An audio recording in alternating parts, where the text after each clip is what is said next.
for watching my video. My name is Breezy and I am a yoga teacher. Now I specialize in trauma-informed practices such as yoga, and one of the things that I love to do is help others begin to do the work of their life, which I call yoga off of the mat. Most of the work that we're doing is healing that mind, body, spirit connection. So learning how you attach to people, or if you don't at all, what your triggers are, becoming more introspective, mindful, and intentional is so important. And this is truly the best gift that you can give yourself and the ones that you love and who love you in return.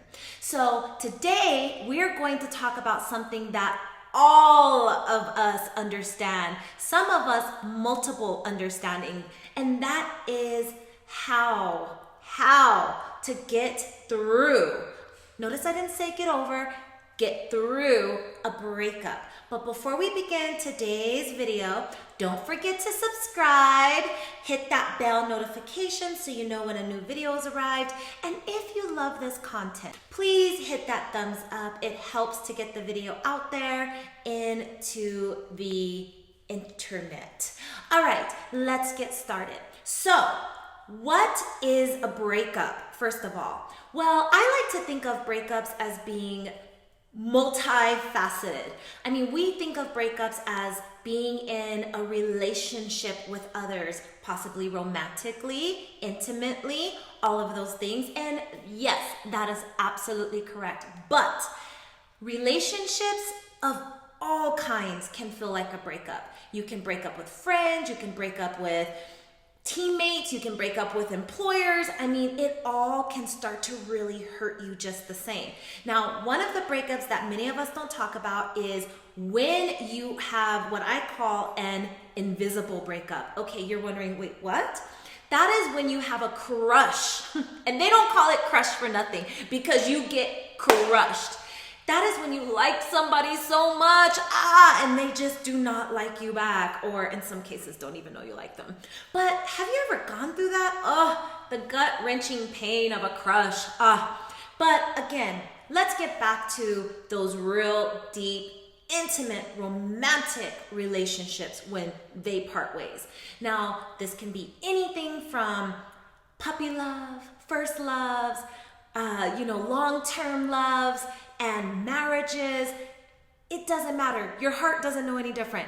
That pain that you get, that painful throbbing like your heart's being ripped out of your chest feeling. And for those of you who have never been in love, I'm gonna tell you, falling in love, one of the most awesome things. Breaking up, one of the most painful things. Now, why do I want to talk about this topic and why do I think this is so important? Notice how I'm zooming in here. Now, breakups is actually one of the leading causes of mental health breakdowns. Think about it. This is the time where people become most suicidal. They feel lonely. They feel forgotten. They feel ignored. They feel alone. They feel ostracized, rejected, insecure, detached, sensitive. I mean, the list goes on. This is one of those times where depression can start to kick in, anxiety, fearfulness, that feeling of not knowing how to get through it, trying to get over it, trying to mask your feelings in some cases, trying to figure out how to move on really fast, and in some cases creating other traumas by doing so. Having that piece of you that truly feels like it's just been ripped apart from your world. Now, I know for me, I have gone through painful breakups. And one of the things that I've always done wrong is try to ignore my feelings. And in doing so, I created other issues, other scenarios. Sometimes that was with people that I invited into my world during a very vulnerable time. Of course, this is when toxic people tend to latch onto you, that energy vampire, that suckler that we've talked about before on Love Breezy Bree. And it's really an interesting time when you think about it going through a breakup, because you feel like you're the only one who's ever gone through it, when Most of us have, if not everybody in some capacity. And the thing that most scares me when I talk to people who've gone through breakups and we're working on issues, we're healing old past traumas, we're taking accountability, because that's huge.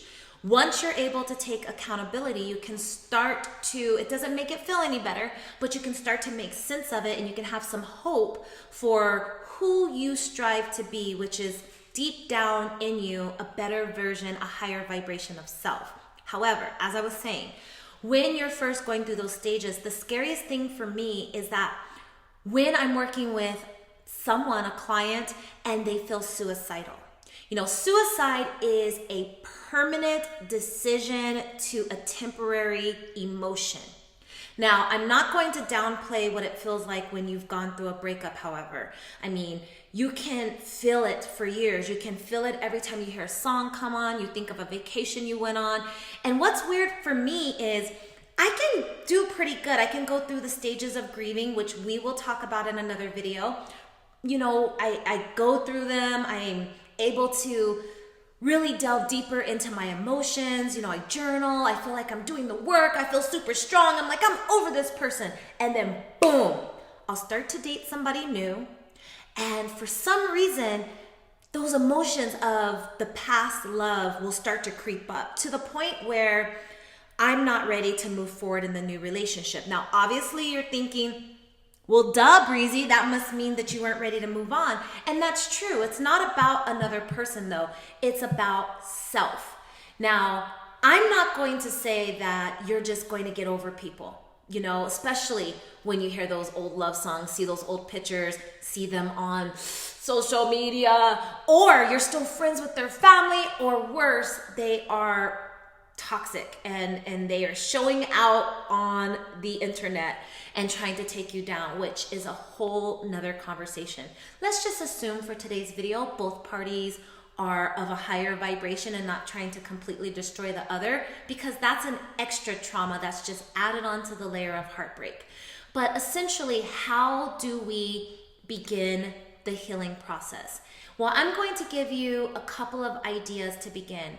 First one, try to decide where you can take accountability for your actions in that relationship. But here's the kicker, not just that relationship, all relationships. Relationships from the past, relationships with friends, relationships with family.